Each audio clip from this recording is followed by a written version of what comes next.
ಇದೇನಾಗಿದೆ,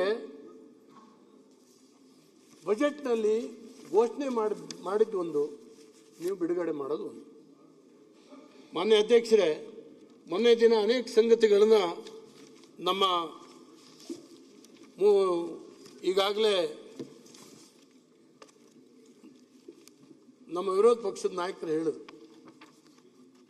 ನೀವು ಇಟ್ಟಂತ ಹಣದಲ್ಲಿ ಅರ್ಧ ಭಾಗ ಹಣನ ರಿಲೀಸೇ ಮಾಡಲಿಲ್ಲ. ನೀವು ಇದರಲ್ಲಿದೆ, ನೀವೇ ಕೊಟ್ಟಿದ್ದು, ರಿಲೀಸೇ ಮಾಡಲಿಲ್ಲ. ಹಾಗಾದ್ರೆ ಏನು ಬಜೆಟ್ ಇದಂಗೆ?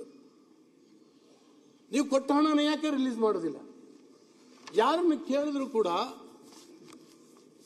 ಯಾರು ಡೈರೆಕ್ಟರ್ ಇದ್ದಾರೆ, ಯಾರು ಸೆಕ್ರೆಟರೀಸ್ ಇದ್ದಾರೆ, ಯಾಕೆ ನಮ್ಮ ಹಣ ರಿಲೀಸ್ ಆಗ್ತಾ ಇಲ್ಲ ಬೇರೆ ಬೇರೆ ಇಲಾಖೆದು ಅಂತ ಕೇಳಿದ್ರೆ ಏನು ಮಾಡೋದ್ರಿ?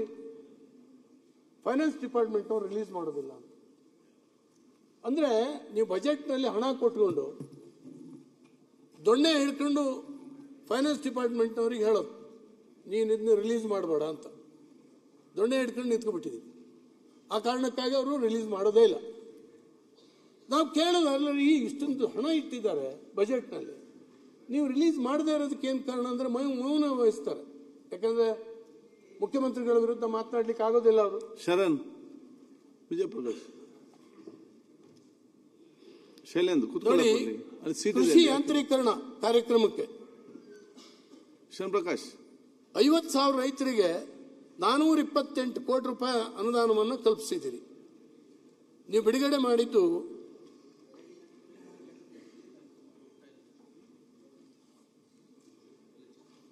ಕೇವಲ 45 ಕೋಟಿ. ಕೇವಲ 45 ಕೋಟಿ.